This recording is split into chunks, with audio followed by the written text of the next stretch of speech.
కొందరు BRS BJP నేతలు పనిగట్టుకుని నిరుద్యోగులను ఆగం చేస్తున్నారని ఫైర్ అయ్యారు ఎమ్మెల్సీ బల్మూరు వెంకట్. బీఆర్ఎస్ నేతలు పదవులు కోల్పోయి ఏం చేయాలో తోచక ఇవన్నీ చేస్తున్నారన్నారు.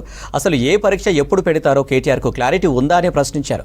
10 ఏళ్ల పాలనలో బీఆర్ఎస్ పార్టీ ఒక్క గ్రూప్ 1 పరీక్ష నిర్వహించలేదని, 10th ఇంటర్ ఇలా ఏ పరీక్ష పెట్టినా పేపర్ లీకేజీలు జరిగాయని విమర్శించారు.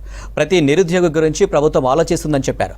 11,000కు డిఎస్సి పోస్టులు పెంచి పరీక్షలు పెడుతున్నామని చెప్పారు. జాబ్ క్యాలెండర్లో భాగంగా మిగతా డిఎస్సి పోస్టులు భర్తీ చేస్తామని తెలిపారు బల్మూరి.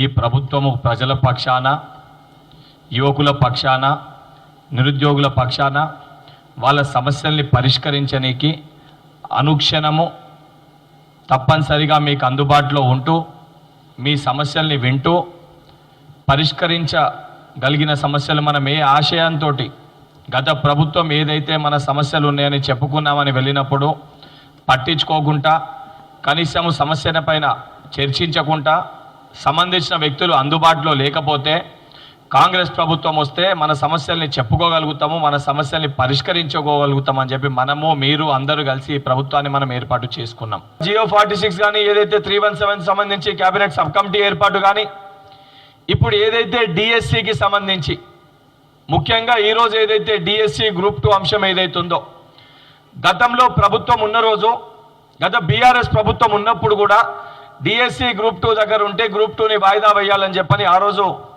మనము మీరు అందరం కలిసి పోరాటం చేసినాం. ఎందుకంటే చదువుకోనికి సరైన సమయం లేదు, 2 ఎగ్జామ్స్ ఒకటేసారి పెడితే అని చెప్పాను. యాక్చువల్గా డిఎస్సి నోటిఫికేషన్ సంబంధించి టెట్నేమో సెప్టెంబర్ మంత్లో టెట్ని ఎగ్జామ్ని పెట్టడం జరిగింది. ఆ డిఎస్సి ఏమో డేట్ ఏమో 6/9/23 నోటిఫికేషన్ ఇవ్వడం జరిగింది. ఎగ్జామ్ డేట్స్ ఏమో నవంబర్ 20 నుంచి 30 వరకు ఎగ్జామినేషన్ కండక్ట్ చేస్తామని చెప్పి స్పష్టత కూడా ఇవ్వడం జరిగింది. దాని తర్వాత ఎలక్షన్స్ ఇవన్నీ వచ్చినాక నోటిఫికేషన్ అనేది క్యాన్సిల్ అయింది. ఆ తేదీలో ఎగ్జామ్స్ జరగలే. కాంగ్రెస్ మేనిఫెస్టోలో పెట్టిన విధంగా ఎగ్జిస్టింగ్ నోటిఫికేషన్ కాకుండా అదనపుగా ఉన్న పోస్టులని యాడ్ చేసి ఏదైతే కొత్త డిఎస్సిని, మెగా డిఎస్సిని ఇవ్వాలనే ఒక ఉద్దేశంతో, ఒక సంకల్పంతో ముఖ్యమంత్రి గారి ఆదేశాల మేరకు ఆ రోజు చాలా స్పష్టంగా ఏదైతే కొత్త ఎగ్జామినేషన్ సంబంధించి అదనపుగా పోస్టులను యాడ్ చేసి ఏదైతే 5,000 ఉన్న పోస్టులని 11,062 11,062 పోస్టులతోటి ఏదైతే సంబంధించి కొత్త డిఎస్సిని కూడా స్పష్టంగా ప్రకటించడం జరిగింది. ఒక దిక్కు మీరు మాట్లాడుకుంటూ కేటీఆర్ గారు 7 నెలలు అవుతుంది ఒక నోటిఫికేషన్ ఇవ్వలేదని చెప్పి మాట్లాడుతున్నారు.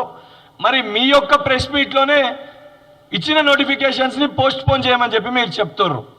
అసలు అడిగేదానికి మీకన్నా స్పష్టత ఉందా? మీరు అన్నట్టు ఏ ఎగ్జామ్ని ఏ రోజు కండక్ట్ చేయాలి, మీకు ఆ చిత్తశుద్ధి, ఆ క్లారిటీ మీకన్నా ఉందా? ఈ రోజు ఏదైతే సంబంధించి చాలా స్పష్టంగా మీరు 5,000 పోస్టులు ఇస్తాన్న డిఎస్సిని 6,000 పోస్టులు వేసి పెంచిన మాట వాస్తవమా కాదా? పేపర్ లీకేజ్లకి కారకులైన మీరు intermediate paper leakage, 10th paper లీకేజ్కి వెళ్ళి మొదలు పెడితే గ్రూప్ 1 పేపర్ వరకు అమ్ముకున్న మీరు ఈరోజు వచ్చి మీరు ఏదైతే సంబంధించి మా నిరుద్యోగ సోదరులని మీరు తప్పుదో పట్టించి వాళ్ళ జీవితాలతోటి చెలగాటమాడే ఒక ప్రయత్నం చేస్తారు.